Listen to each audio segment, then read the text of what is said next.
y me aproximo a esa parte para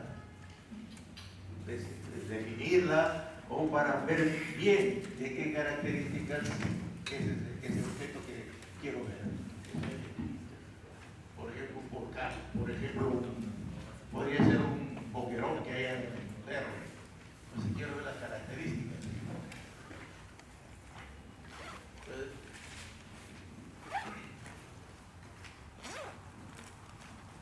el miembro superior ustedes miden elevaciones, eso es la anatomía de superficie. Esas prominencias es la anatomía de superficie, el relieve. El relieve que tiene el miembro superior es la anatomía de superficie. Y si quiero ser más exacto, puedo ver en la mano del sujeto unas protrusiones, son las venas. ¿Para qué me sirve saber qué venas superficiales hay en el miembro superior? Para poderlas pinchar, para poderlas coger, ¿no? ¿Y para qué más? Para definir que cuando hablamos del miembro superior siempre tenemos que hacer el examen comparativo, un lado con el otro lado. ¿Ah? En rayos X, cuando ustedes pidan una radiografía de, por ejemplo, de húmero, tiene que ser comparativo. ¿Ah? El lado que está afectado debe comparar con el lado que está sano, para ver la diferencia que hay entre uno y otro. ¿Ah? Antebrazo igual. Entonces, todos esos elementos superficiales que uno tiene que ver a punto de vista es el paisaje que ustedes están viendo. El paisaje es la superficie de nuestro organismo. Y ustedes tienen que conocer exactamente cuáles son esas regiones. ¿No? Aquí está sin piel, ¿no? Pero aquí ¿qué se denota? La piel que cubre aquí al músculo deltoides. Aquí, ¿quién está haciendo prominencia en el brazo? La parte anterior, el bíceps, hacia atrás el tríceps. Los músculos son cadenas de músculos que tienen antagonismos y agonistas en el mismo sentido. Antagonistas son opuestos. Entonces el bíceps y el tríceps son antagonistas. Uno retrae, contrae, ¿no? Flexiona y el otro lo extiende. Aquí en el antebrazo hemos visto que hay dos grupos de músculos que sobresalen: los epicondilios, que están hacia afuera, y los epitroncleares, que están adentro. Y eso es lo que hace el relieve en el miembro superior, en el antebrazo. Epitroncleares y epicondilios. ¿Cuáles son los epitroncleares? El primero, el que niega, no, dice no, pronador, redondo. Y después, el que llama, ven, ven. Y el otro es el que te invita. Toma, dice, ¿no? La primera P, pronador. La segunda P, palmar mayor. La tercera P, palmar menor. Y el otro lado, ¿quién hace prominencia del borde externo del antebrazo? Dos radiales, primer y segundo radial. Delante va a estar el músculo antebraquial. Antebraquial o supinador largo. Pero ese musculito no nace del epicóndilo. Ese músculo nace de donde termina la inserción del deltoides. Desde ahí va. Entonces, ese no lo consideramos como epicóndilo, porque no nace del epicóndilo.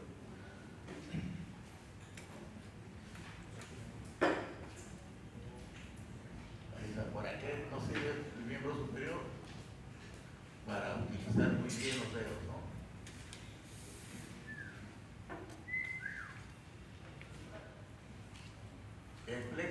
bronquial. ¿Cuál es su origen? De C5 hasta T1 o D1. Las dos primeras raíces van a formar un tronco primario inferior. La otra, en el C7, una sola rama o un solo raíz va a dar el tronco primario medio. Y de C8 y T1 se va a formar el tronco primario inferior. De esos troncos van a salir ramas anteriores y ramas posteriores. La rama anterior del primer tronco y la rama anterior del segundo tronco forman un tronco secundario externo o anteroexterno.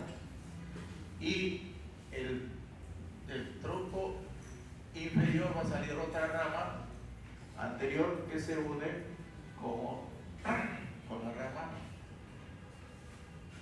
anterior del segundo tronco, o es un solo tronco, uno solo, que forma el tronco anterointerno.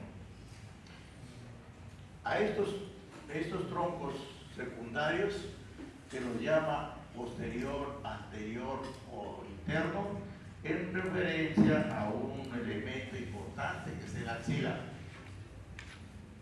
que se acompaña de una dama, una reina y una dama, ¿no? ¿Quién es la reina? La arteria, y su dama, la vena.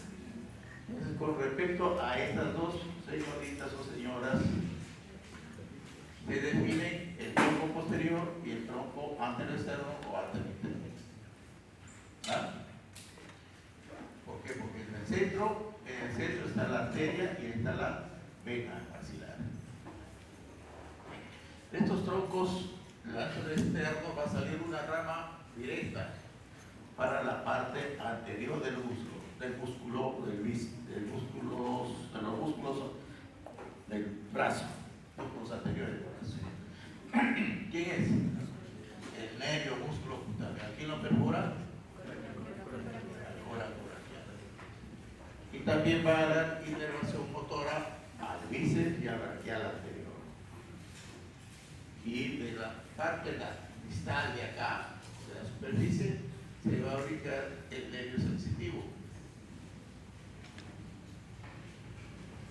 No es que termine ahí el nervio musculocutáneo, sino que en la parte anterior lateral va a originarse el nervio sensitivo, que lleva la información hacia la parte posterior de la médula.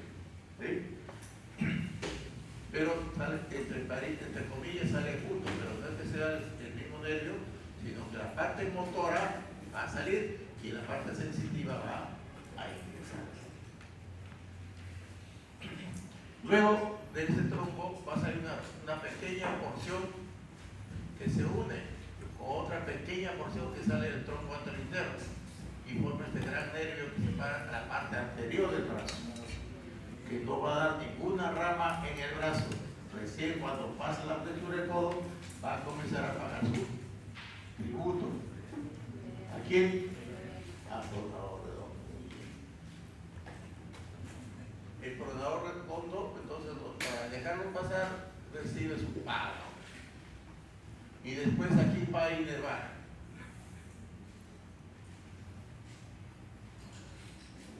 A las segundas B, al palmar mayor y al palmar menor.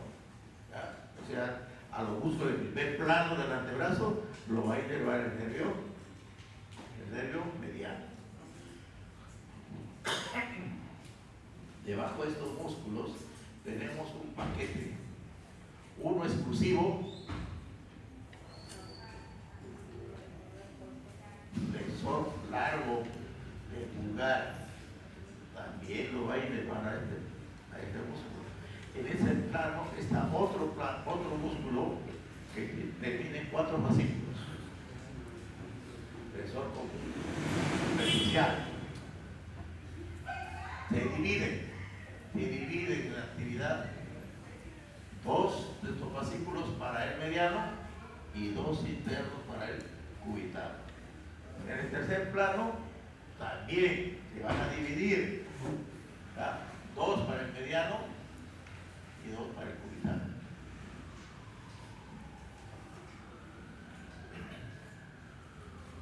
El cubital va a nacer de ese tronco anterior interno, como un gran nervio, y luego hay unos accesorios que nacen de la parte interna del antebrazo y asciende, braquial cutal interno,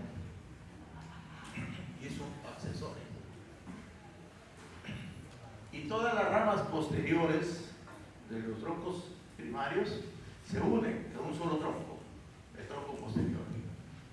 De ese tronco posterior va a salir su escapular, para el redondo mayor no subo en este momento, acá puede ser, acá no previsto.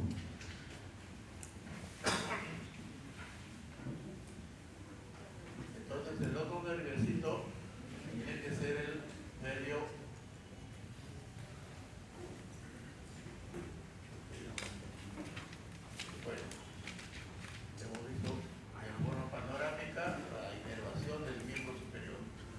el nervio radial y el nervio cubital.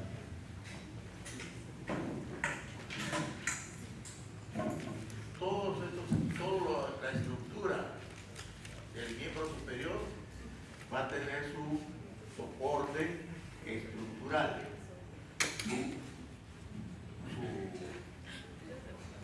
su esqueleto, ¿no? La parte estructural va a ser el esqueleto. Les he dicho también que el único elemento óseo que se articula con el tronco es la escápula, ¿no? ¿Quién? La clavícula. ¿Con quién se articula la clavícula? Con el esternón. La primera faceta articular que tiene el manubrio esternal directamente. En la parte posterior vamos a tener entonces a la escápula, que es un hueso plano y tiene la forma de un triángulo. Si tiene triángulo tendría que tener 3 ángulos, uno superior externo, uno superior interno y un inferior.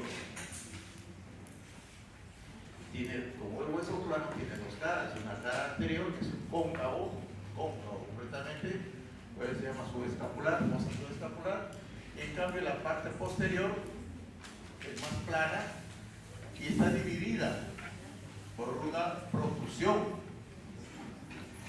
Está dividida por una protrusión del mismo hueso que tiene 2 labios, un labio superior y un labio inferior. En la espina de la escápula que termina en una prolongación en forma de gancho hacia adelante, que es el grado? ¿Cómo se llama? Acromio. Acá, acromio. Con esa porción se va a articular el extremo distal de la clavícula. ¿Ya? Esa articulación es fibrosa, es un ligamento que lo une.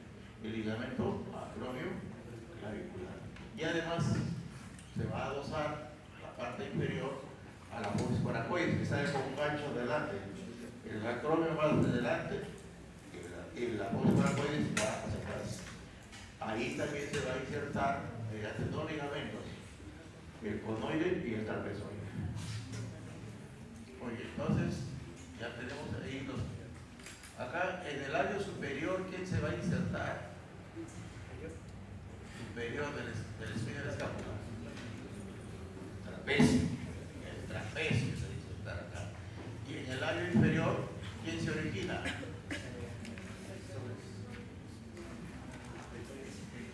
¿Quién se origina en el labio inferior de la escápula? La parte posterior del deltoides. El deltoides tiene 2 orígenes. Uno en la parte anterior, en el tercio distal de la clavícula, y otro justamente del labio inferior de la escápula. Y ahí, de esos 2 vientres, se unen en uno solo y se va a la P deltoidea del húmero. Va acá, a esta prominencia que tiene aquí, como una B. El labio anterior es pequeño y el posterior es más largo. Entonces, con un cheque. ¿Sí?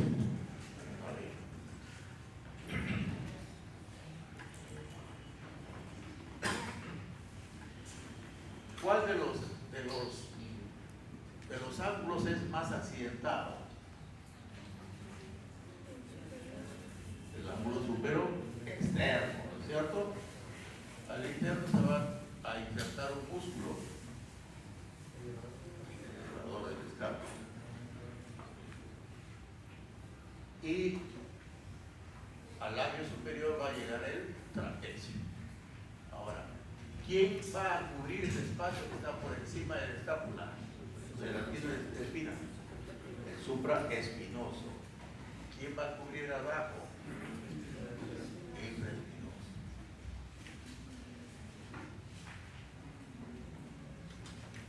¿Y la cara anterior quién lo cubre? El subescapular.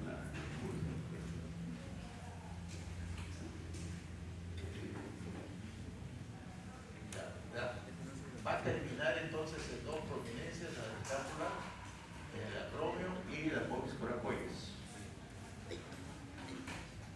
Y en el centro va a haber una cavidad, de donde se origina una cápsula que engloba a la cabeza del húmero.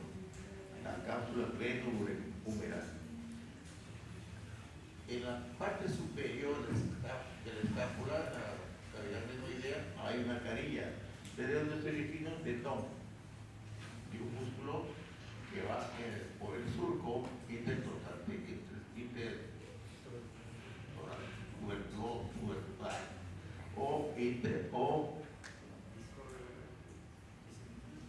el canal de la correa distal. No, esto no discurre directamente sobre el hueso, sino que tiene una cápsula, y esa cápsula es la corredera. ¿Ya?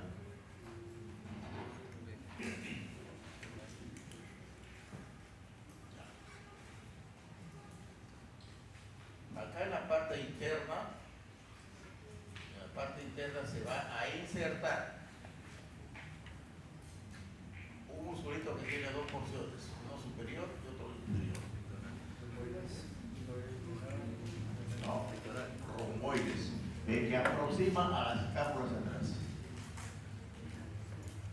Les he dicho que el músculo aproxima al elemento donde está insertado, lo lleva hacia su origen. Entonces, ¿dónde se origina? En las apoyas espinosas, las primeras vértebras torácicas. Entonces, allí se inserta y te va hacia la parte interna de la escápula, acá, interna. Entonces, cuando se contrae, aproxima al escápula. Hay sujetos que no tienen este músculo.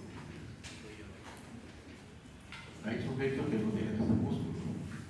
Entonces presenta la escápula alada. Escápula alada. Está suelta el escápula. ¿Verdad? A ver, ahí, como lo tenemos ahí junto todo, el húmero presenta una cabeza es una esfera incompleta. Y atrás presenta una tuberosidad mayor, es el troquídeo, que tiene tres superficies, ¿no? Anterior, media e inferior. A la superior o anterior se va el supraespinoso, a la media el infraespinoso y a la más distal el pequeño, el redondo, el menor. Al troquín, ¿quién iba? El subescapular. Entonces, a estos musculitos se le llama músculo del, ¿cómo se llama? Manguito. ¿Quién es el manguito? Es el húmero. ¿Ya? El que rota. ¿Quién lo hace rotar? Hacia adentro, el subescapular. Hacia afuera, el infraespinoso y el redondo. El supraespinoso no lo hace girar. El supraespinoso no lo hace girar. El supraespinoso lo va a abducir, va a separar al miembro. El supraespinoso separa al miembro. ¿Ya? Ahí. Y más aún, eleva eleva el miembro. Porque ¿quién lo separa? Es el deltoides. El deltoides separa y el supraespinoso eleva. Yo, profesor, yo, es acción del supraespinoso.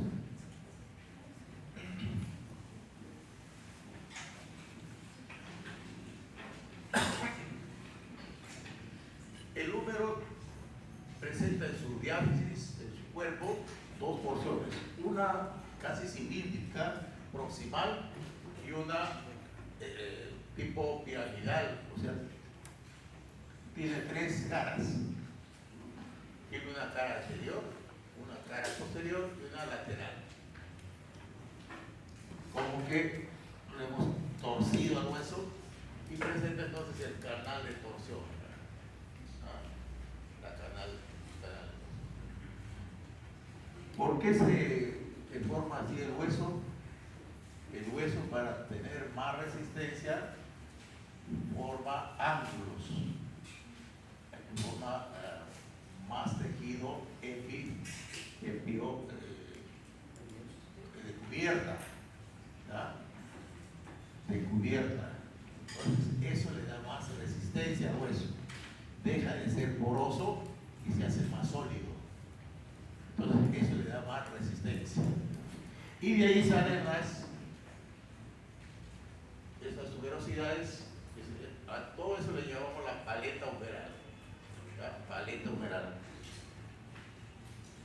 Antes, cuando uno no hacía la tarea, nos pedían la mano y nos acariciaban. Esa era la paleta humeral. Palmeta, un palmetazo. Entonces, por eso teníamos que hacer nuestras tareas, teníamos que dibujar todos los ejercicios, los dejaron así. Eso es lo que queremos que ustedes hagan. La anatomía se aprende dibujando, porque al dibujar ustedes están ejercitando su memoria. Porque para hacer algo tiene que tener algo en la vista, ¿no? Algo que vean. Y eso tratan de imitar. Yo no quiero que sean pintores, que sean esculturistas, no, sino que traten de dibujar. Ustedes tratan de copiar y pegar y están, ¿no? Aprendiendo. En cambio, ustedes ven una figura, lo dibujan, van poniendo sus nombres a cada elemento más importante, se les va a grabar. Y de esa manera se aprende. Solamente van a mirar y nada más, no, tienen que mirar y escribir, dibujar. Entonces termina el húmero en dos prominencias. Acá la epitróclea y acá el epiconio. Va a haber una depresión, que es la fosa olecraniana, que limita la extensión del antebrazo sobre el brazo. Y adelante vamos a ver la tróclea. La tróclea, que sirve para que el hueso cúbito rote, gire sobre ella, ¿no? Entonces el hueso cúbito va a tener dos ganchos, uno pequeño adelante y otro más grande atrás. La fosa coronoides y la fosa, ¿cómo se llama? Olecraniana. Entonces la superficie donde descansa esa fosa olecraniana se llama fosa olecraniana y adelante coronoides. Estos huesitos son así, están cerca y también separados, así como sus compañeros. Cerca, pero no van enconchados, ¿no? Están cerca porque se necesitan. Y se necesitan porque están unidos por una membrana que se llama membrana interósea. Nos aproxima, pero también lo mantiene a distancia. Son correspondientes, son huesos correspondientes. ¿Por qué? Porque mientras acá el cúbito es mayor y el radio es menor, en la parte distal el que es más prominente es el radio y el menos prominente es el cúbito. Entonces se corresponde. Yo te doy, tú me das, ¿no? Un toma y daca, como todas dar para recibir. Si no damos, no podemos recibir. Entonces se comparten aquí actitudes. ¿Y por qué están así, unidos y también separados? Porque el antebrazo gira hacia adentro y gira hacia afuera, rota. ¿Ya? ¿Y por qué rota? Porque aquí en la parte proximal hay un rodete de la cabeza del radio que va a rotar justamente en el cúbito. Rota en el cúbito y el cúbito en la parte distal del radio también va a rotar internamente. Entonces permite la pronación y la supinación. Y su misma característica de estos huesos es más que todo piramidal. Tiene tres caras. La cara interna termina el borde, entonces va a tener una cara lateral el radio, la cara interna el cúbito, la parte central va a ser la membrana. Entonces tiene una cara anterior y una cara posterior. Los dos van a tener cara anterior y cara posterior. Uno va a tener el borde, la cara externa, y otro va a tener una cara interna.